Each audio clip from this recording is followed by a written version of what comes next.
Hi, this is Dr. Linda Mintle. Hey, thanks for listening to the podcast of the Dr. Linda Mintle Show. Our website is filled with more encouraging interviews, all accessible at myfaithradio.com. Doing life together, reaching out with hope, encouraging one another, each step along the road. You and I can make everything a little better, doing life together. Well, hi, everyone, and welcome to the Dr. Linda Mintle Show. I'm your host, Dr. Linda Mintle, the relationship doctor, and I'm here along with my co-host, the other Dr. Mintle, my husband, Norm. And every weekend we're here, we're doing life together, and we're so glad that you've joined us. Indeed. We are glad. I have a question for our audience. Is that okay if I ask? Sure. Okay, good. Do you know someone who's emotionally stuck but refuses to get help? Well, I can't see the answers. I don't know who's responding, Norm. Yeah, raise your hand. Yeah. We do. Lots of them. And there could be a lot of reasons, right? Yeah, there's a lot of reasons why people are hesitant to get therapy or counseling. Sometimes you don't want that on your insurance because of maybe a job or something. So there's a lot of reasons that we could discuss. But as a therapist for over 20 years, I think I've heard a lot of the reasons why people won't get help. And what really struck me when I was thinking about the concept for this show, Norm, was the reasons that have to do with sort of myths that relate to why people don't go. So I'm not saying there's not legitimate reasons why sometimes people don't go, but there are a number of sort of ideas that are often fueled by media and other things that are maybe not. Like the couch in your office? Yeah.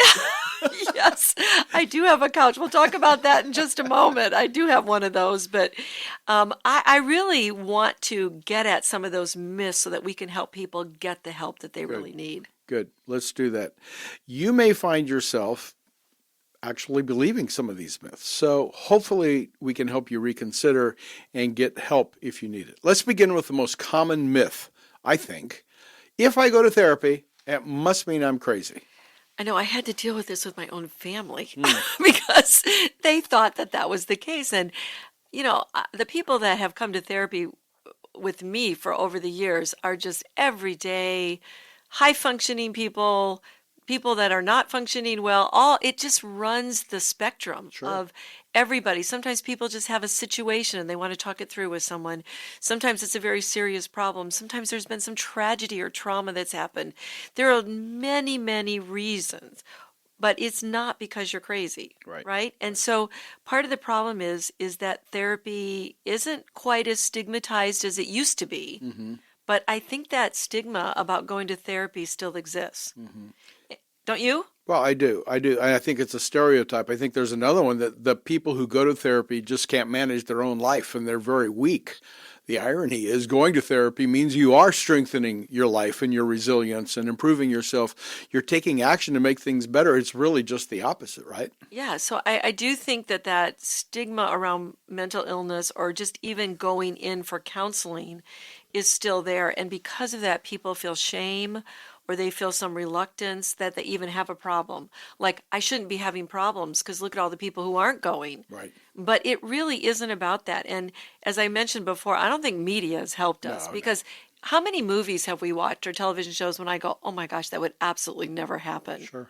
Or you would never say that to a patient, or you would never cross that boundary, or you would never do that. So it's weird to me how they portray therapy in such unhealthy ways. I can think of, we were watching some TV show and it was like every time the therapist did something, I say, you'd never say that to a patient. You'd never do that to a client.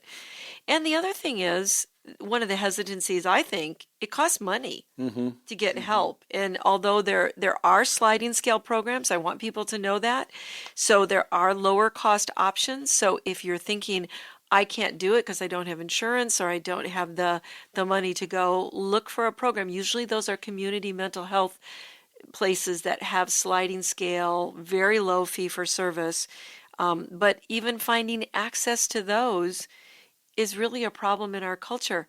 There's so many people who need the help and can't get the help because there's a lack of people available to help them. Do you think that some people who have insurance, health insurance, may not think that that applies to a therapeutic or counseling situation? Yeah, I think so. And it was interesting. I had a conversation with a young man yesterday, and he was looking through a health care policy. And I asked him, I said, look at, because he thought that they might use the mental health benefit. And I said, well, look at the benefit specifically.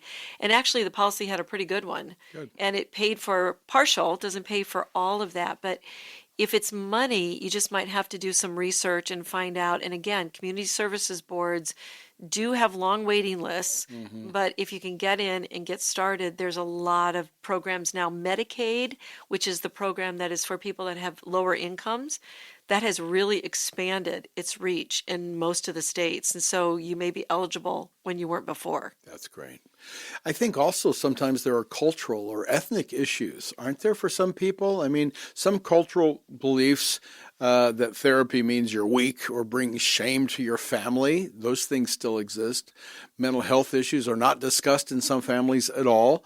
And sometimes the church is part of this negativity. I know my own father, who was a missionary, thought that Jesus was the answer to everything and we didn't need to worry about psychology or therapy. Yeah, and we know Jesus is the answer, Right. but would you say that to somebody that has diabetes? Right. You know, so it's a little bit the same, where there are genetic causes that we now know for some types of mental illness, like we know for bipolar, that has a very specific organic base to it. And even something like obsessive compulsive disorder, we think has a pretty strong genetic component there. We definitely know that substance use has a strong genetic family inheritance. So you wouldn't look at medical disease and say you don't need treatments, you just need Jesus. Right. You would use what's available. And while I always point people to Jesus, I would also say there are a lot of very practical things that we can do in therapy to get people help. Now I want to go back to a couple of things that you said. It is true with a lot of cultures, and I work with medical students who come from lots of different backgrounds and lots of different cultures.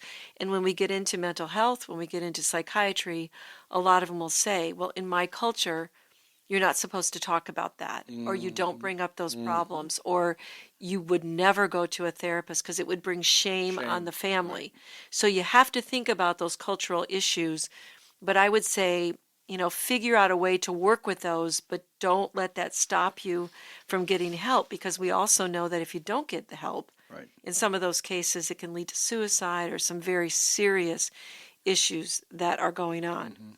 I think we know that the body, mind, and spirit are all connected. So we have to kind of overcome some of these stereotypes to realize we need help in one of those to help the others. Yeah, and we don't want to wait till you get so so you get so impaired or you hit rock bottom to something before you get that help. We want to be able to walk you through these difficult times and be alongside. So therapy is very collaborative. And it is something that can be helpful to you. And again, if you go to a Christian therapist, someone who's a Christian who does that type of therapy, that person is going to recognize that there are times, Norm, when God radically changes a person.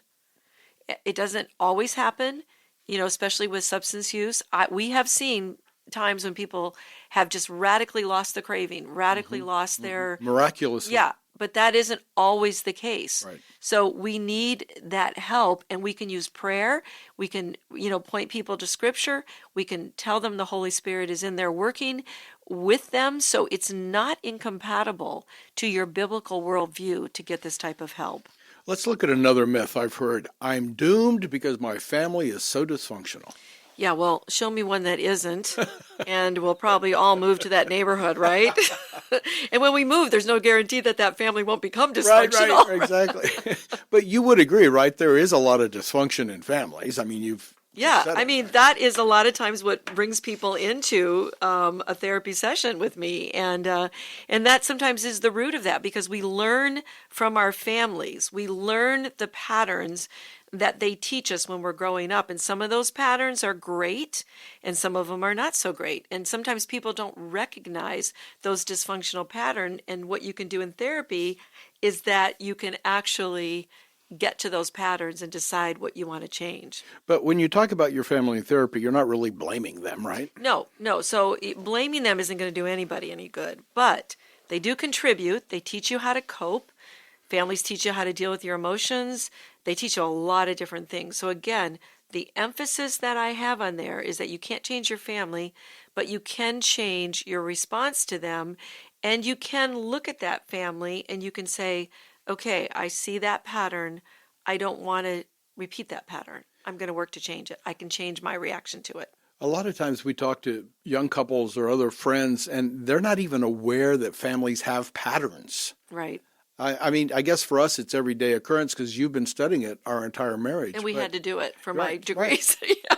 So for example, let's just use an example. If your dad didn't talk about his problems and he drank every night to numb himself, you might learn to do the same thing. Now, maybe you didn't like the drinking, but you might learn to numb with marijuana or shopping or spending money or food or anything that distracts you from dealing with the problem. So if you look at your pattern and you say, there was a pattern in my family where my dad didn't deal with things and he medicated it. I don't want to do that and I don't need to repeat that. But sometimes if we're unaware of those patterns, we don't see them.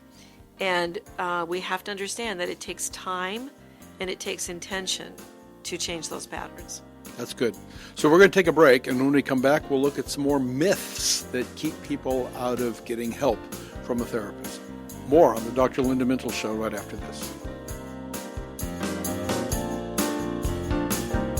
Social media can be a real source of jealousy in our culture. It's so easy to be envious of a friend's fitness progress, a family member's new car, or a colleague's promotion. Hi, I'm Dr. Linda Mintle, the relationship doctor, and I know I'm not the only one who plays the comparison game on social media. But if our self-worth is measured in the number of hearts our Instagram gets, we're missing the point, big time. Instead of obsessing over the number of thumbs up you get, ask yourself, are my actions worthy of a thumbs up from God? I promise you, He doesn't care what your outfit of the day is, or if you're drinking your first Starbucks red cup of the season. God already gave you a double tap when He knit you in your mother's womb. And the only filter we need is Christ Himself, who erases our imperfections and makes us holy. Having lots of followers is great, but remember, God asked us to follow Him first. And you can tweet that.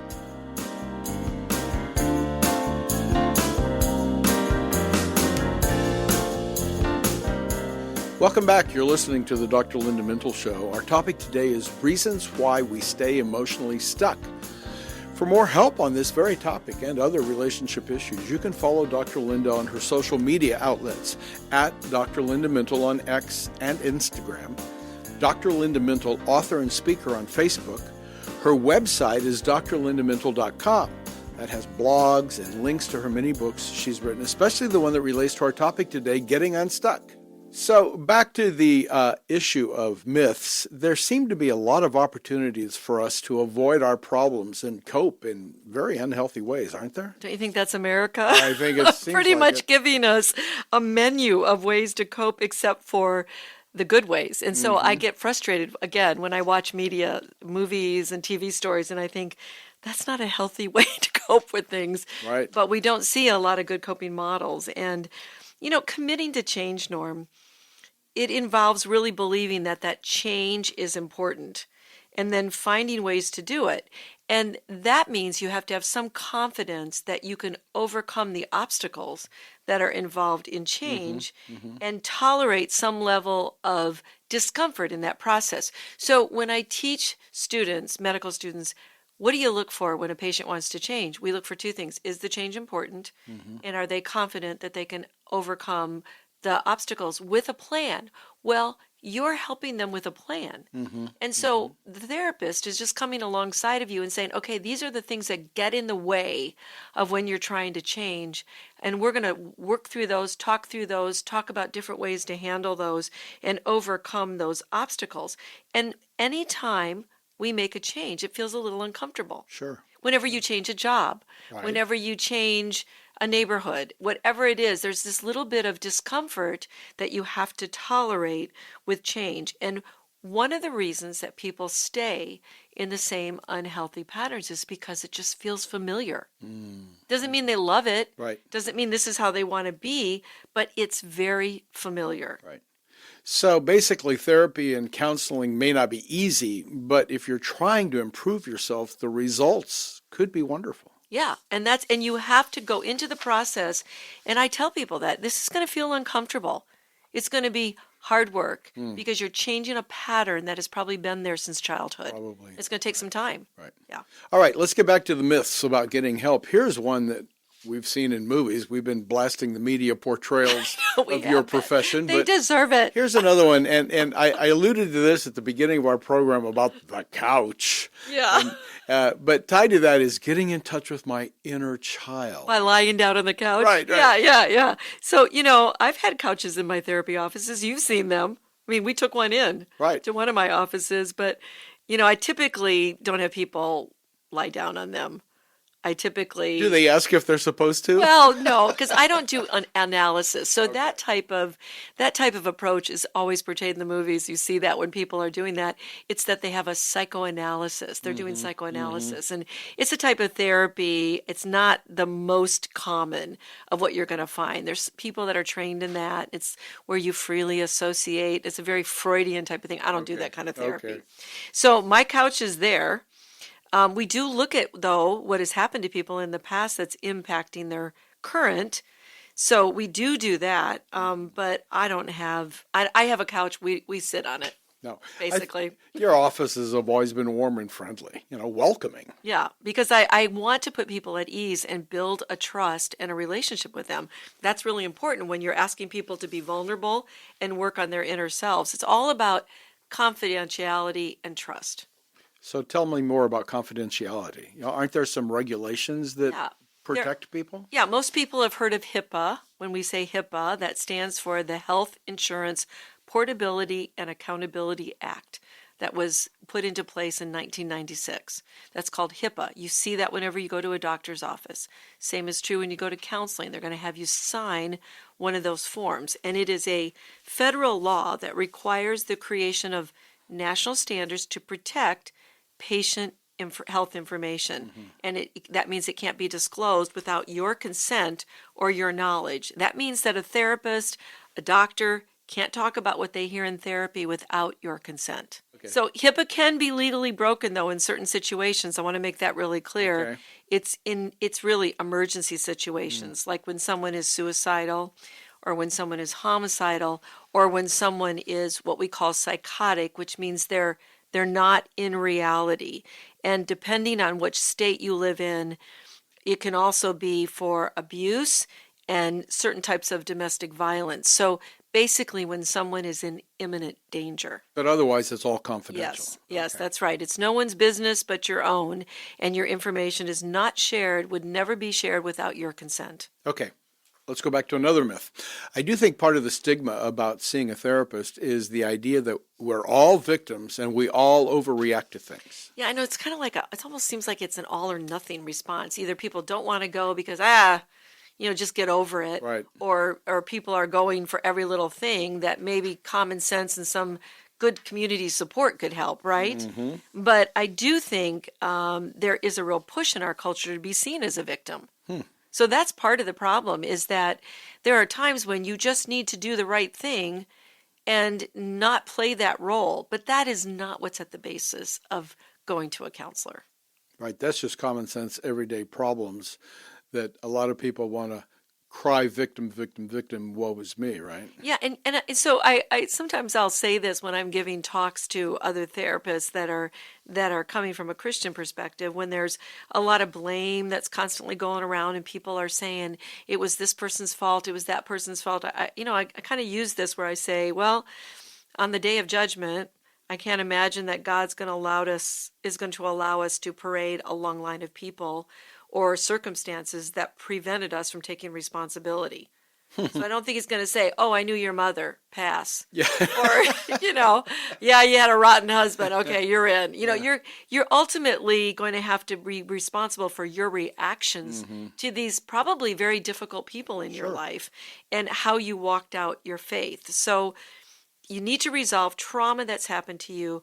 You need to resolve loss. You need to move on to a better future. And there's hope to do that if you see a really competent Christian counselor. Right. So there is hope, and you don't have to live with it yourself. What about the idea that I'll be in therapy for the rest of my life if I go? Well, if you are, you probably need to question the therapist or the counselor, because the whole idea of counseling is that you're supposed to get the help you need, but you're supposed to be able to stand on your own 2 feet. So get those things solved, get those patterns changed. Now that could take a while, and I'm not going to put a number on that, but a good counselor, especially someone who understands the transforming power of God, isn't going to say you have to be there forever. Right. Some problems take longer to solve. Some patterns are more deeply ingrained. Mm-hmm. The longer you're stuck in a pattern of behavior, it may take longer to get out of it, but the goal is to get you out of that office and functioning on your own. I've often heard you say that the goal is to get people healthy and out doing what God has called them to do in their life. That's exactly right. Right. That's right. There are problems, though, we know, like addictions that have physical dependence associated with them, and those probably take longer. Well, they take longer sometimes, and they also have multiple parts associated with them. So it's one thing to get help with detox and withdrawal physically from a physician, but then the brain remembers all kinds of environmental cues that trigger you to use. So if you have developed you need to develop a trigger inventory. You need to go to groups like AA or Celebrate Recovery to get the support you need. Some people do go to AA for all of their life. They just feel like they've built a community. It's a safe place. It keeps them accountable. There's trust. They take responsibility. They keep each other. And sometimes there are AA members that go and they give back to the new members who are coming, and they stay a part of that organization, because these are people who understand your struggle, and they've been through it. And sometimes it's really hard to stay sober. Something can trip you up 10 years later, 15 years later, and AA can be that accountability place. So I would just say this for addiction: a 30-day detox is not going to cut it. Addiction takes time. It takes humility. It takes surrender to the power of that drug. You have to do intentional work to not respond to the triggers that are stored in your brain. And it's really difficult to do this work alone. And that's why people a lot of times have setbacks, is because they think, oh, I got this. I can handle this. It's not a big deal. But they don't fully understand the chronic brain disease that's involved in addiction. So many of our listeners many of them are Christians or would probably prefer a Christian therapist. How do we begin to find one? I mean, Yellow Pages? No, I would. Are there Yellow Pages anymore? I don't know. Probably online. You can do them online. Look for people who are licensed. So there's a licensed professional counselor, a licensed clinical social worker, a licensed clinical psychologist, or if you want a marriage and family therapist, a licensed marriage and family therapist. And some psychiatrists actually also do therapy. Now, they're a physician who is trained in psychiatry to do mostly medication, but some people do therapy. Look for people who do work that's evidence-based. They have a good track record. They are doing things that have been proven to be work. That's what evidence-based means. And if you need to have medications prescribed, a psychiatrist will probably have to be on your team. Okay. Well, we know it's important to do it, and especially if you're a believer, but God is involved in all of this. We know that the pursuit of happiness is also often the goal of secular counseling, but the goal of Christian counseling is to help us pursue God and to let the Holy Spirit help heal us. That's right. And get a Christian counselor, because their worldview is going to inform everything they talk to you about in therapy. So I am a very big supporter of a Christian who is also trained well and licensed and is somebody who can help you, because you're going to need someone who can speak from the Christian culture and what the Bible has to say. So this is also one of the reasons why I would say building a Christian community is so important. You need other people to do life together, to reinforce your Christian beliefs, stay true to God's word. That's why we do this show. And that's why our tagline is to do life together, because we need each other to walk out our faith. We need to stay in the truth, be reminded of what is right, not do whatever feels good to us or walk in our truth. Walk in God's truth, Be encouraged. If you need the help, find a Christian counselor or therapist and get that help today. Well, that's all the time we have today. Many thanks to my co-host, Mintle, who makes the show a conversation, and to our technical producer, Katie Sims. From all of us here at Faith Radio, hey, we'll talk to you again next weekend. In the meantime, remember, we're doing life together, and it's better when you don't have to do it alone. Doing life together. Well, thanks for listening to this conversation from the Dr. Linda Mintle Show. These podcasts are available because of listener support. You can make a gift now at myfaithradio.com. And thanks for sharing this audio link with a friend and helping us grow the impact of the Dr. Linda Mintle Show. Also, take a moment to subscribe to the podcast today at iTunes or your podcast player, and you'll never miss a show.